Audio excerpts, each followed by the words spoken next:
बहुत short notice पे आप लोग यहाँ पहुँचे, इसके लिए मैं आप सबका आभार व्यक्त करता हूँ। अभी आज अलीगढ़ जिस वजह से मुझे आना पड़ा है और आपसे जब मैं अपनी बात रखता हूँ तो उसमें दो महत्वपूर्ण बिंदु ये हैं। पहला, उत्तर प्रदेश में जिस तरह की कानून व्यवस्था और उस कानून व्यवस्था में दलितों, पिछड़ों, मुसलमानों, अन्य धार्मिक अल्पसंख्यकों को जिस तरह का हमला लगातार हो रहा है, आरोपी एसी के कमरे में सो रहे हैं और पीड़ित जो है न्याय के लिए गली गली चक्कर काट रहा है और न्याय नहीं मिल रहा। रोज उत्तर प्रदेश में बहन बेटियों का अपमान हो रहा है, मारा जा रहा है, जलाया जा रहा है, कमजोर वर्गों को पेड़ पे लटकाया जा रहा है मार मार के। कोई इनको पूछने वाला नहीं, कोई सुनने वाला नहीं। कुछ दिनों पहले ऐसी एक घटना यहाँ हमारे पार्टी के सम्मानित राष्ट्रीय कोर कमेटी के साथी पूर्व मंत्री चौधरी महेंद्र सिंह जी और उनके परिवार के साथ भी इस तरह की घटना घटित हुई। उल्टा किस दबाव में, हालांकि मैं तो ये मानता हूं कि पुलिस को किसी का दबाव नहीं लेना चाहिए, उनको न्याय संगत काम करना चाहिए। किस दबाव में उल्टा पीड़ित परिवार पर मुकदमा दर्ज कर दिया गया, ये चिंता का विषय था। सीनियर अधिकारियों से हमारी बात हुई, मुझे विश्वास है कि वो बिना किसी दबाव के न्यायपूर्ण कार्य करेंगे और जो झूठे मुकदमे किए गए हैं, चाहे चौधरी महेंद्र सिंह जो है अन्य किसी कार्यकर्ता के खिलाफ, उन मुकदमों को वापस लें, क्योंकि हम अपने कार्यकर्ताओं को अकेला नहीं छोड़ेंगे और ना ही हम इनको किसी तरह का इनके साथ दुर्व्यवहार या किसी तरह की जो है प्रशासन या पुलिस द्वारा कोई इस तरह की कार्रवाई करने की कोशिश की जाएगी तो हम लोग उसका डटकर सामना करेंगे। हम लोग अपनी पार्टी के सभी नेताओं के साथ करेंगे। कल अलीगढ़ में जो हुआ वो भी आपसे छिपा हुआ नहीं। जो दूसरी घटना है, किस तरह से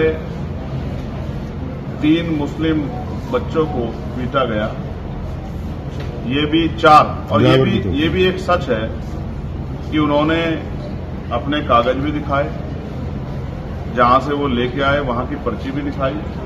वो खुद में मीट व्यापारी, ये बात भी उन्होंने सबके सामने रखी। लेकिन फिर भी एक भीड़ ने जिस तरह से उनके ऊपर टूट पड़कर, और उनकी हालत देखने के लिए भी मैं जाने वाला हूं।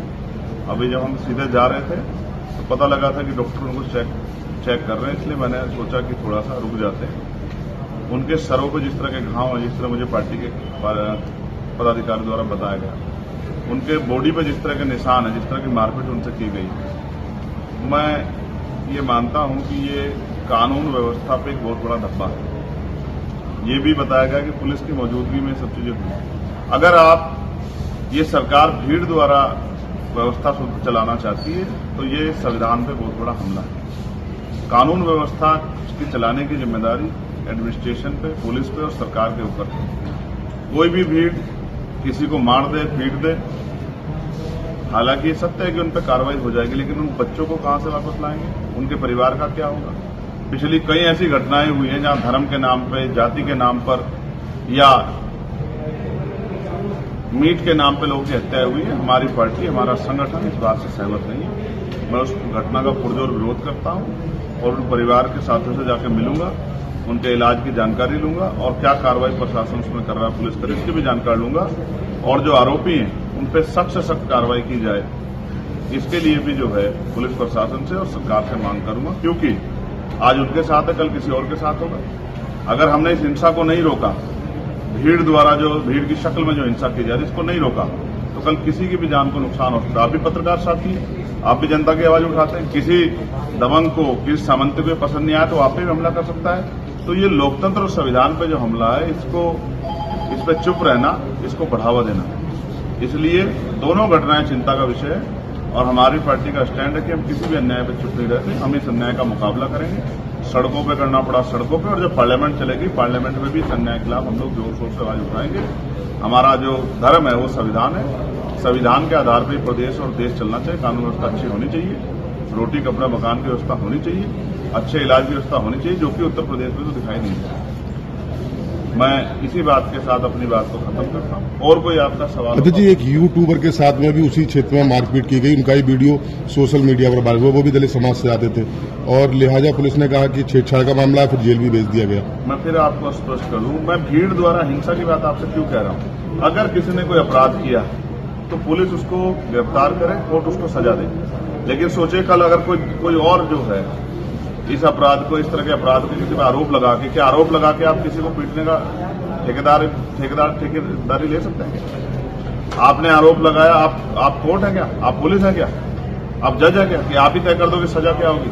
तो इस तरह की हिंसा का हम लोग समर्थन नहीं करते। और हिंसा करने वालों को मैं सचेत करना चाहता हूं कि भारत का संविधान और भारत का कानून सभी के खिलाफ कार्रवाई करता है, चाहे वो कोई बहुत बड़े परिवार का हो, चाहे बहुत बड़ी पॉलिटिकल पार्टी से जुड़ा हुआ हो, या उसका समाज सामंतवाद को मानता हो। ऐसे हर आदमी पर कार्रवाई होती है। ये आज नहीं तो कल होगी।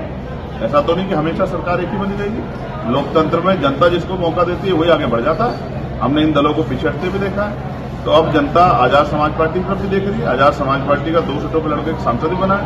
अगर यहाँ की जनता ने आजाद समाज पार्टी को आशीर्वाद दे दिया तो फिर इस तरह के आरोप करने वाले, हिंसा करने वाले लोग, फिर क्या उनको सजा नहीं मिलेगी? उनको सजा मिलेगी।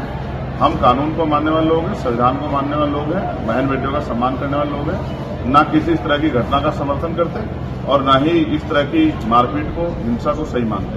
वरना हम पे भी बहुत बड़ा हजूम है। क्या हम लोग इस हजूम को लेकर जवाब नहीं दे सकते? लेकिन मैं जिस व्यवस्था को हम लोग मानते ही नहीं है, उस व्यवस्था पर हम चले क्यों? हम संविधान को मानते हैं। पुलिस के साथियों के द्वारा ही न्याय कराएंगे, हम कानून के द्वारा ही सजा दिलाने का काम करेंगे और हम अपनी लड़ाई को लड़ेंगे। लेकिन जिस तरह गरीबों की बेटियों पर, गरीबों की जमीन पर सामंतियों की निगाह है, ये सोच उनको बदलनी पड़ेगी। ना हम अपनी जमीन को जाने देंगे, ना हम अपनी बेटियों के सम्मान से किसी को खेलने देंगे। ये बात सब लोग सामंती समझेंगे।